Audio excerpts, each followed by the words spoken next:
They gave you a name that was never yours. Not the name on the document. Not the name your parents chose before they had met enough of you to know whether the name fit. Not even the name you learned to answer to before you had the language to evaluate whether what you were answering to corresponded to what you were. I am speaking about a different kind of name, the kind that is not spoken in a single act of naming but assembled over time, through the accumulated decisions of the people and systems and seasons around you, each of them adding a word or a limitation or a category to the name until the name had grown into something large enough and specific enough and sufficiently confirmed by repetition that it felt like a fact about you rather than a story about you. The name they built was not a fact. It was a story. And the story was built to serve the people who needed you to have that name, not to describe what you actually are. Every name that a person carries that was built by the people around them rather than discovered from within them contains this specific quality, the quality of something that serves the namer rather than the named. The name built by others is always, at its core, a management tool. A way of placing a person within the architecture of what the people around them need them to be, assigning them a position in the arrangement that makes sense to the people who did the arranging without the slightest necessary correspondence to what the person being arranged actually is or where they are actually going. You have been managed by a name that was never yours. And the name did its work.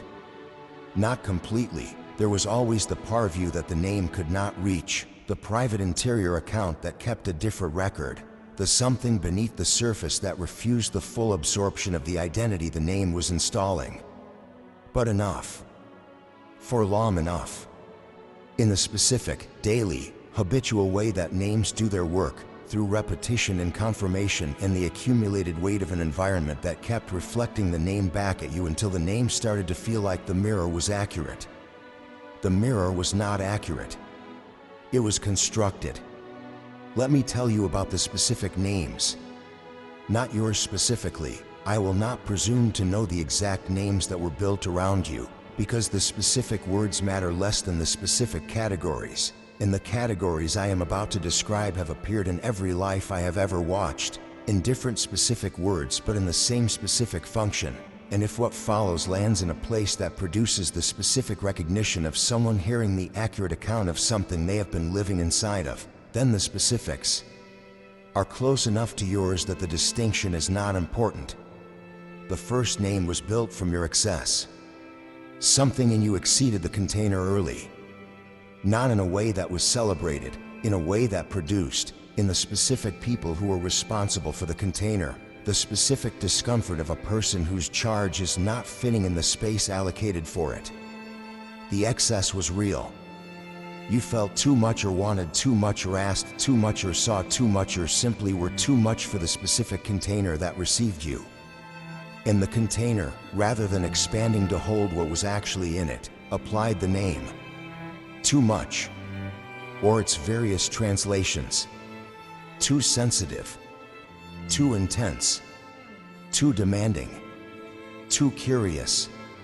Too loud or too quiet or too present in the specific way that presences which exceed the container are always too something.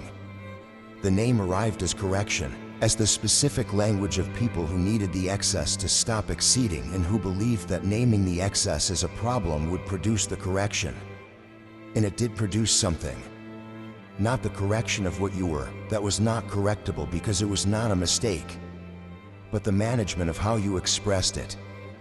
The specific, gradual, deeply internalized learning that the full expression of what you were was going to produce the name, and the name was going to produce the consequences, and the management of the expression was the available mechanism for managing the consequences. You learned to edit yourself. The editing was the first installation of the wrong name. The second name was built from your difficulty to place. You did not fit the available categories. Not because you were deficient relative to the categories, because you exceeded them in the specific direction that made the categories inadequate rather than the person. But adequacy and inadequacy are determined from the center of the category, not from outside it, and from the center of every category you failed to fit. The failure looked like yours rather than the categories. Every system has its name for people it cannot categorize. The names vary. Difficult, different, unconventional, outside the box. The box referencing names are the most revealing because they confirm the priority. The box is the reference point and the person is evaluated in relation to it, which means the person who does not fit the box is always described in the language of the box's failure to contain them rather than in the language of what the person actually is that the box could not contain. You were named for what the box could not hold, not for what you are. The third name was built from your refusal. At some point, and this point is different for every person, but it always arrives in the people who are going somewhere, you stopped fully cooperating with the name. Not through dramatic declaration or visible rebellion or the kind of public refusal that announces itself and invites the response it is trying to resist. Through the specific, quiet, private accumulation of moments in which the name was offered and something and you declined to receive it, in which the category was applied and the interior account registered a protest that did not always surface but that kept its own record. The refusal was noticed, and the noticing produced a new name, built on top of the previous names, that was designed to explain and contain the refusal. Stubborn, resistant, difficult in a different key than before. Not the too much difficulty of excess, but the won't comply difficulty of someone who was not accepting the correction the previous names were designed to produce. The name of the refusal was the system's way of framing the resistance as a flaw, rather than as the appropriate response of a person who correctly identified that the names being offered did not correspond to what they were. The resistance was correct. The name it received was not. What the world does with people who refuse the wrong names is specific and worth understanding because the understanding protects you from the specific form of pressure it produces. The world does not tolerate the refusal quietly, not because the world is uniformly malicious, because the names are functional. They are part of the architecture of how people and systems make sense of each other, how they organize their expectations and their responses, how they know where to place you in the arrangement of things they are managing. A person who refuses the name disrupts the arrangement, not through any aggressive act, through the simple, completely passive act of not being what the arrangement expected, of continuing to be something the name could not contain, of existing in the space where the name said one thing was and being visibly, unmistakably, impossibly something else. This disruption produces a specific response. The first response is escalation of the naming. More pressure on the existing names, more insistence on the categories, more confrontation with the gap between what you are supposed to be and what you are. The people and systems that need the name to hold will apply it with more force before they accept that it will not hold. You felt this. The increased pressure was not evidence that the name was more accurate. It was evidence that the name was failing. Systems that are working do not require escalating force to maintain.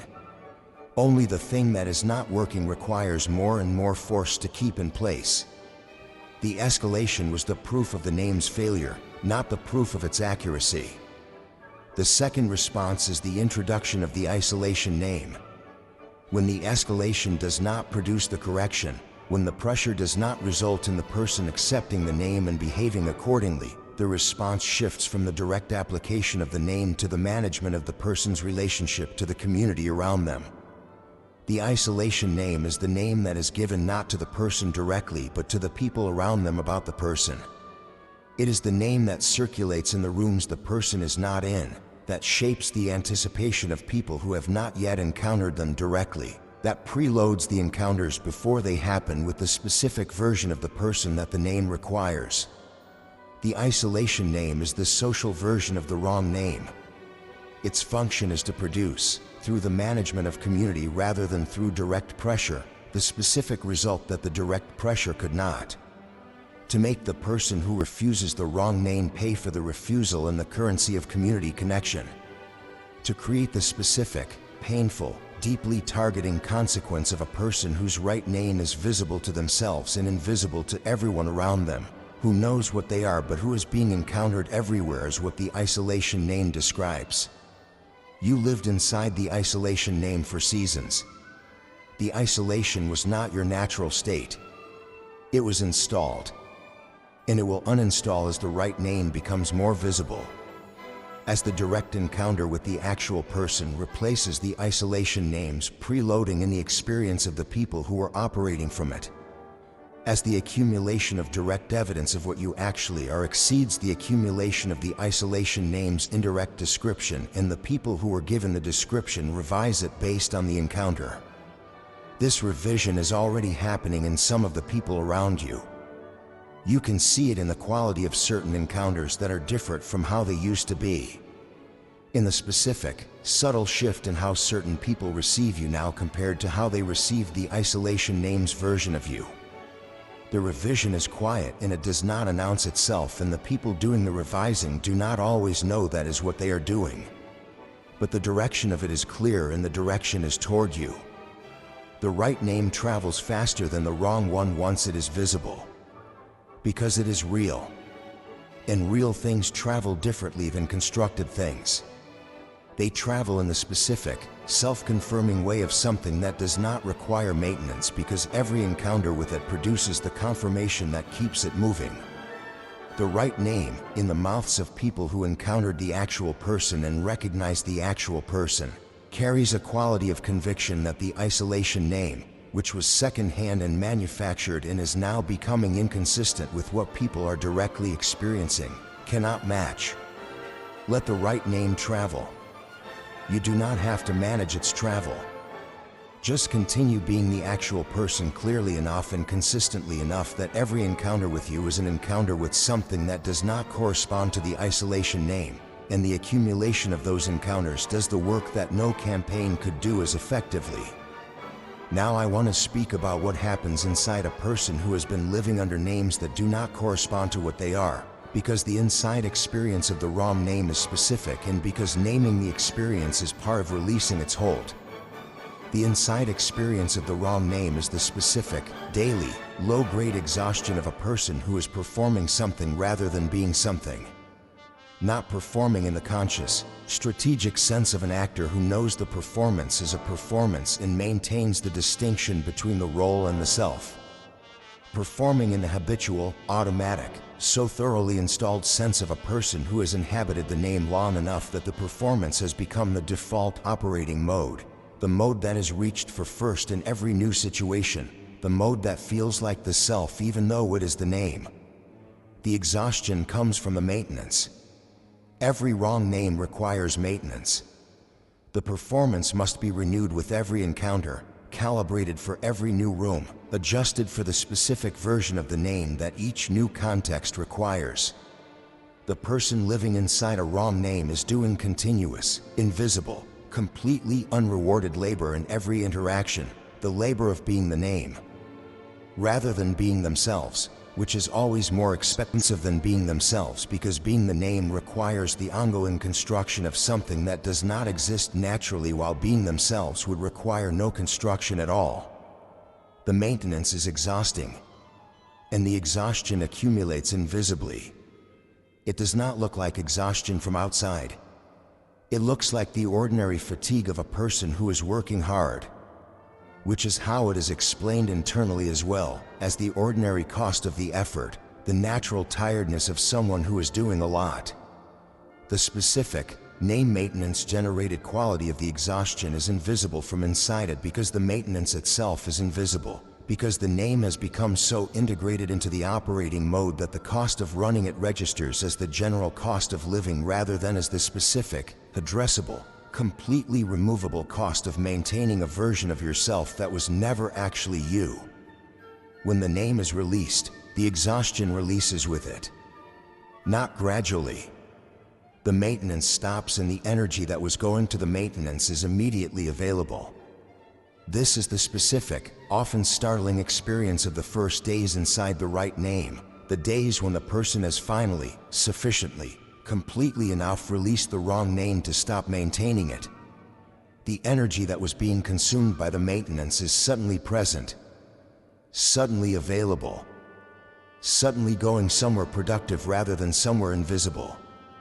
You will feel this. The release of the wrong name is not an abstraction. It produces an immediate, physical, completely concrete change in the quality of the daily experience of being alive inside your own life. Let me speak now about the right name. Not the name in words, though words will be part of it. In the process of finding the words is itself a significant part of the discovery. The name in the sense of the accurate account of what you actually are. The description that corresponds to the interior reality rather than the exterior management requirement. The identity that exists when all the wrong names are stripped away and what remains is what was always there before the first name arrived, and what persisted underneath every name that was layered on top of it, and what is still there, in its original and undiminished form, waiting for the specific act of recognition that allows it to be lived in fully rather than glimpsed in the spaces between the maintenance. The right name was not given to you. It was not given by your parents or your culture or the systems you moved through or the people who had the most influence over the formation of your self-understanding. It is not something that can be given because the giving would reproduce the problem, would produce another name from outside rather than the recognition from inside that is the only authentic source of the right name. The right name is discovered through the specific, patient, often non-linear process of elimination and recognition that is the only method available for finding something that was always present but that has been covered by the accumulated weight of the wrong names. It is discovered by noticing what remains when the performances are removed, by identifying what is present in the moments when the maintenance is suspended, the moments of genuine absorption, of full engagement, of the specific quality of being completely inside a thing without the layer of performance that the wrong name requires. Those moments are the right name expressing itself, not in words, in the specific, bodily, unmistakable quality of a person who is, in that moment, actually themselves rather than the name.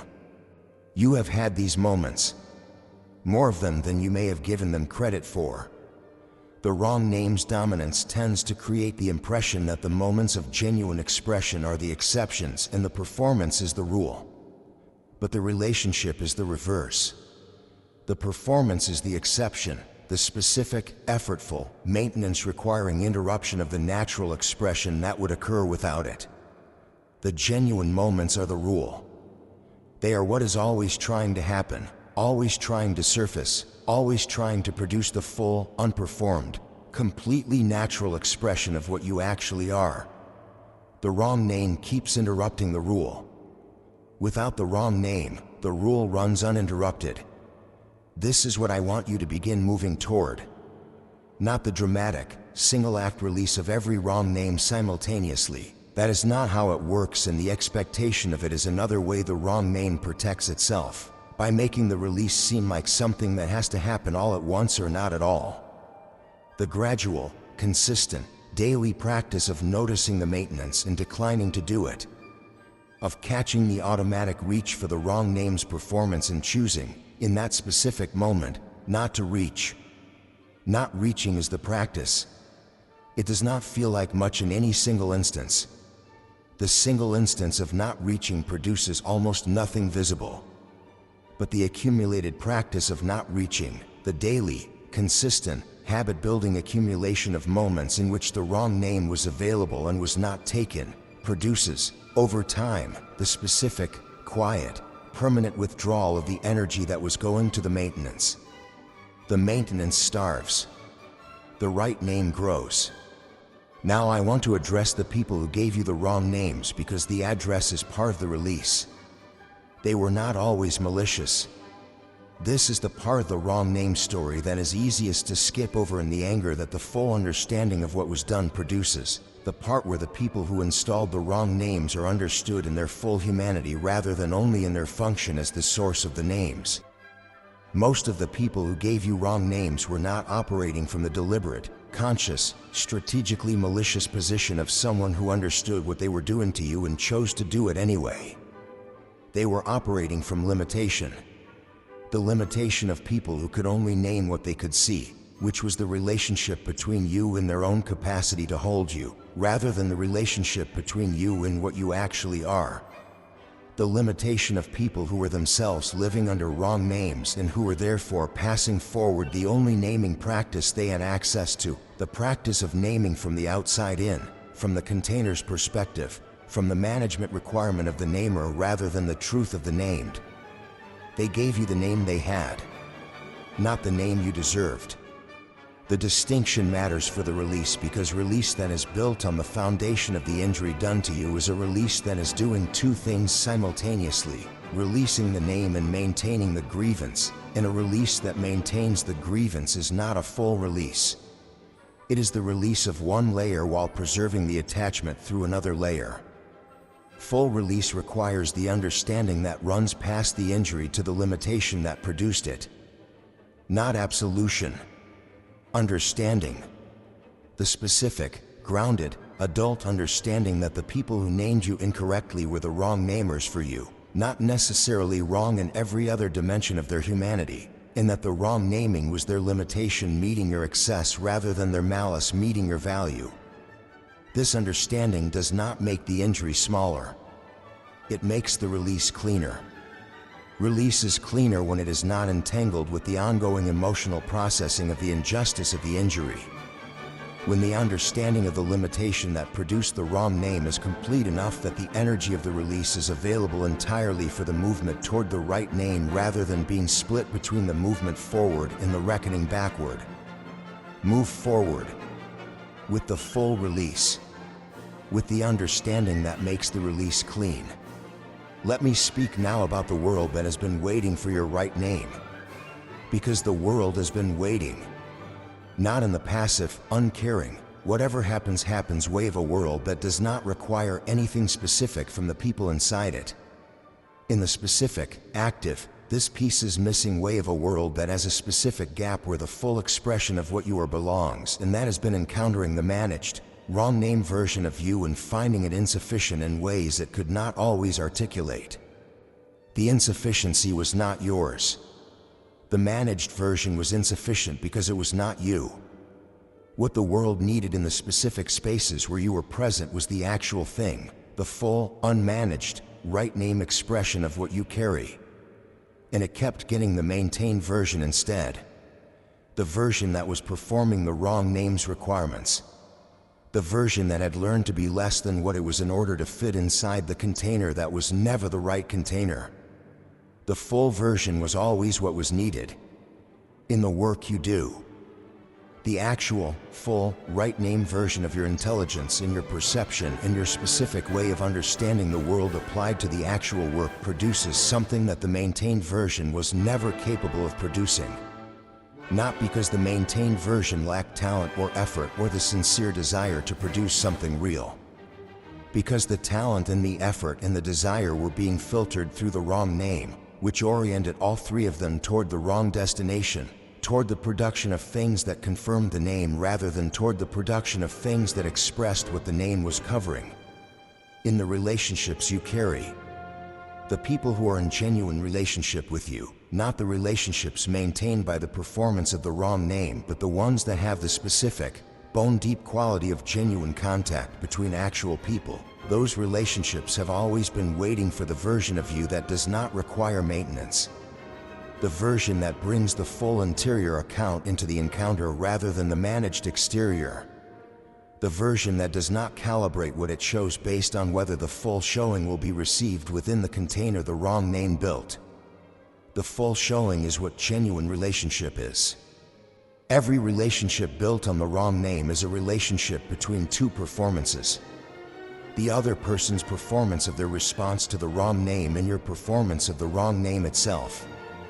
And genuine contact, the actual, deeply nourishing, completely irreplaceable quality of real connection between real people, is not possible between performances. It is only possible between the actual people underneath the performances, when both of them have removed enough of the performance to make actual contact possible. Remove the performance. Make actual contact. Let the people who have been in relationship with the managed version encounter the actual version and watch what changes in the quality of what was already between you. In the contribution you make. Everything you have contributed from behind the wrong name has been a fraction of what the right name's full expression would have contributed. Not because of lack of effort or lack of genuine investment. Because the wrong name's requirements consumed a portion of what should have been going into the contribution, consumed it for the maintenance, for the performance, for the daily renewal of the version of yourself that the wrong name required. That portion is available now. The full energy, the full attention, the full creative capacity that was being split between the contribution and the name's maintenance is now available entirely for the contribution. You will produce differently from the right name. Not incrementally differently. Fundamentally differently. At a quality and a depth that the wrong name could not produce, because the wrong name's performance was always between you and the full expression of what you carry. The gap between what you have produced and what you are capable of producing is the gap the wrong name created. Close it. I want to speak about something that the process of discovering the right name always produces in the people who are going through it. A specific, temporary but important experience of groundlessness. When the wrong name is being released and the right name has not yet been fully discovered, there is a period of time in which the person has neither. Has let go of the name that was managing their identity and has not yet arrived at the name that describes their actual identity. This is the groundless period. The between names period. The period when the question "who are you" produces a genuine uncertainty rather than the wrong name's automatic answer and the right name has not yet arrived to replace it. This period is uncomfortable. Identity, even wrong identity, provides a specific quality of orientation. It tells you where you are in relation to everything else. It gives you a position from which to navigate. The wrong name was a wrong position, but it was a position, and the loss of even a wrong position produces a temporary loss of orientation that the groundless period is characterized by. The groundless period is not the wrong name reasserting itself. It is the space between names doing what it is supposed to do, clearing the architecture of the wrong name completely enough that the right name can arrive into unoccupied space rather than into space that is still configured for its predecessor. The groundlessness is the clearing. And the clearing is necessary because a right name that arrives into space still shaped by the wrong name will be distorted by the shape, will be received through the frame of the wrong name and filtered by it, and will not be able to settle into its own shape until the wrong name's shape is fully gone. Stay in the groundless period as long as it requires. Do not fill it prematurely with a new wrong name, with the first available identity that offers to end the discomfort of the uncertainty.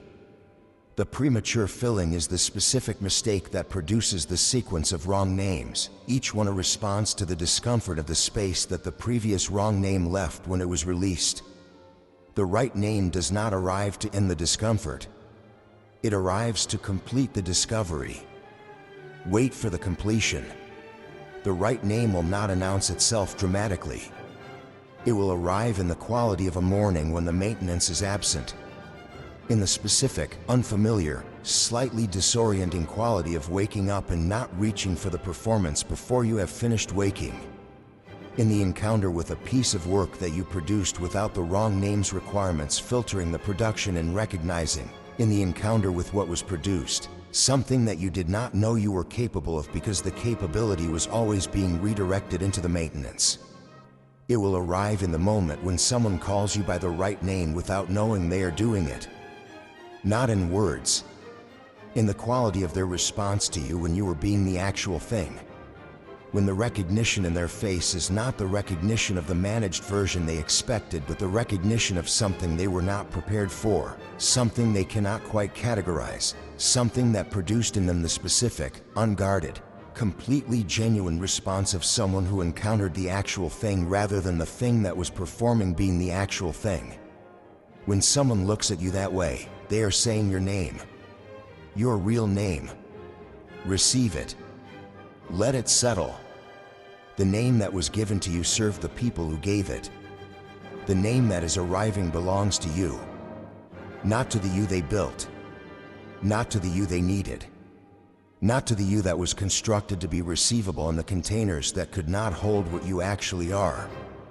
to the you that was there before the first name arrived and that persisted underneath every name that was piled on top of it, and that has been present, in full, undiminished, completely patient form, waiting for the specific act of recognition that lets it step forward into its own life without the maintenance of someone else's story about what it is. That is the name you are moving toward. Not a new name. The original one. The one that belongs to what you were before anyone else had a say in what you were going to be called. Find it. Live inside it. It has been waiting for exactly as long as it has been waiting. And it has been waiting for you specifically. Not for the managed version. For you. Unnamed by anyone else. Fully, finally, irreversibly yourself.